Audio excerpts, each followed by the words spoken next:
আসসালামু আলাইকুম। আজকে আমাদের আলোচনার বিষয় মামস বা গালগণ্ড রোগ। একে বাংলা কয়েকটা নাম আছে: গণ্ডমালা রোগ, পর্নসিকা বা প্যারোটাইটিস। এই মামস রোগ একটা ভাইরাসজনিত রোগ। এটা আরএনএ ভাইরাস। এটা আমাদের হাসি কাশির রেসপিরেটরি ড্রপলেটের মাধ্যমে ছড়িয়ে থাকে। মামস রোগে কানের দুই পাশে মুখমণ্ডলে আমাদের এখানে প্যারোটিড গ্ল্যান্ড থাকে। এই প্যারোটিড গ্ল্যান্ড বা প্যারোটিড গ্রন্থি এটা ফুলে বড় হয়ে যায়। এটাই হচ্ছে আপনার মামস রোগ, যেটা একটা ভাইরাস। এই মামস ভাইরাস দিয়ে এই আপনার প্যারোটিড গ্ল্যান্ড বা গ্রন্থিগুলো ফুলে বড় হয়ে যায়। সারা দুনিয়াতেই এই মামস রোগ হয়ে থাকে। এটার নির্দিষ্ট কোনো এন্ডেমিক জোন নাই। সাধারণত বাচ্চাদের 5 থেকে 9 বছর বয়সীদের মধ্যে এই মামস রোগ বেশি হয়ে থাকে। মামসের লক্ষণ বা উপসর্গ কী কী? মামস এর ইনকিউবেশন পিরিয়ড বা সুপ্তকাল 15 থেকে 24 দিন বা গড়ে বলা যায় 19 দিন। মামসের লক্ষণ বা উপসর্গ কী নিয়ে রোগী আমাদের কাছে চলে আসে, সেটা হচ্ছে যে এই মুখমণ্ডলের দুই পাশে কানের সামনে এখানে যে প্যারোটিড গ্ল্যান্ড থাকে, এই প্যারোটিড গ্ল্যান্ডটা ফুলে বড় হয়ে যায়। বড় হয়ে এখানে ব্যথা নিয়ে আমাদের কাছে আসে মূলত। এর সাথে জ্বর থাকে এবং ভাইরাল ফিভার, এর সাথে মাথা ব্যথাও থাকে। এর অল্প কিছু জটিলতা বা রেয়ার কমপ্লিকেশন তৈরি হয় এই মামস রোগ থেকে। সেটা হচ্ছে এটা ব্রেনে ইনফেকশন ছড়িয়ে এনসেফালাইটিস বা ব্রেনের টিস্যুর ইনফেকশন করতে পারে, বা ব্রেনের যে কাভারিং আস্তরণ থাকে ব্রেনের চারিপাশে, এইটা মেনিনজেস বলে, এখানে ইনফেকশন করে মেনিনজাইটিস করতে পারে। এছাড়া আমাদের অগ্নাশয় বা প্যানক্রিয়েটাইটিস ইনফেকশন করতে পারে। তারপরে আপনার কানে ট্রানজিয়েন্ট হিয়ারিং লস বা অল্প কিছু সময়ের জন্য তারা কানে শুনতে পারে না। এবং কানের আরেকটা অর্গান ল্যাবিরিন্থ, এই ল্যাবিরিন্থের ইনফেকশন হয়ে ল্যাবিরিনথাইটিস করে। অগ্নাশয়ে প্যানক্রিয়েটাইটিস করে। আমরা ইসিজি করলে ইসিজিতে চান্স পেতে পারি, এবং এই ভাইরাল ইনফেকশনটা গিরায় গিয়ে আর্থ্রাইটিস বা জয়েন্টের ইনফেকশন করতে পারে। সাধারণত রোগীদের যে প্যারোটিড গ্ল্যান্ড ফুলে যায় এবং ব্যথা হয়, এটা দুই পাশেই বাইল্যাটারালি, মানে দুই পাশেই ফুলে যেয়ে থাকে। সাধারণত 75% ক্ষেত্রেই দুই পাশে ফুলে যেয়ে থাকে।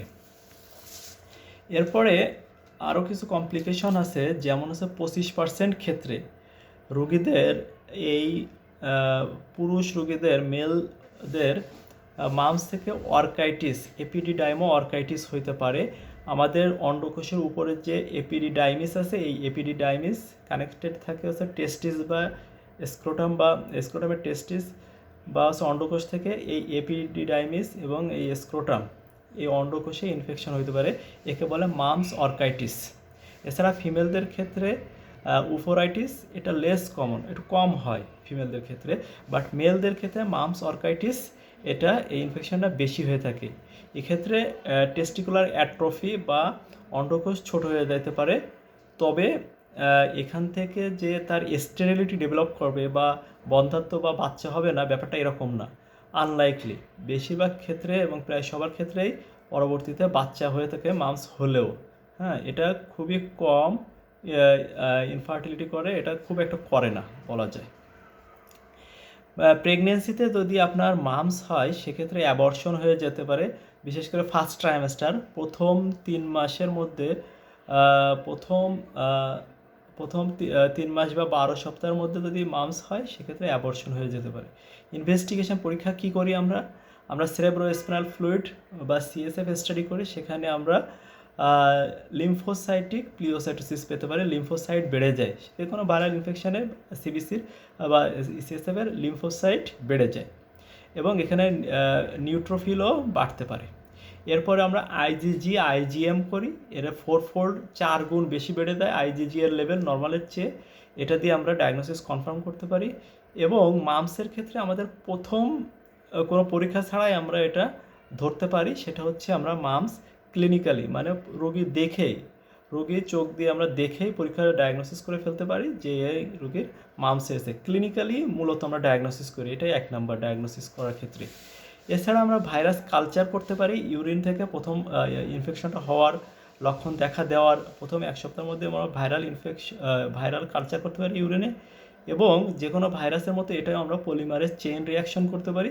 এটা ইউরিন, স্যালাইভা, যেহেতু স্যালাইভা এবং রেসপিরেটরি ট্র্যাক্ট ফুসফুসের মাধ্যমে এটা ছড়ায়, স্যালাইভা, ইউরিন এবং সিএসএফ থেকে আমরা এই পলিমারেজ চেইন রিয়াকশন করতে পারি। এছাড়া এরপর যদি আমরা ট্রিটমেন্ট বা চিকিৎসায় আসি, চিকিৎসা হচ্ছে এর ক্ষেত্রে ব্যথা নিয়ে আসে, এই জন্য আমরা অ্যানালজেসিক বা ব্যথার ওষুধ দেবো, এবং গ্লুকোকর্টিকয়েড বা স্টেরয়েড দিলে কোনো এভিডেন্স নেই যে খুব বেশি উপকার করে। এবং মামস রোগের ক্ষেত্রে মূলত আমরা বাচ্চাদের ভ্যাকসিন দেবো, MMR vaccine, measles, mum's, rubella, মানে হাম রুবেলা যে টিকা দেওয়া হচ্ছে এটার সাথে মামস একসাথে এমএমআর, একই একটা ভ্যাকসিনের মধ্যে 3টা টিকা দেওয়া যায়। এই ভ্যাকসিন দিয়ে আমরা মামস রোগ প্রতিরোধ করব। আসসালামু আলাইকুম। আজকে এ পর্যন্তই। ভবিষ্যতে নিশ্চয়ই অন্য কোনো বিষয় নিয়ে কথা হবে। আল্লাহ হাফেজ।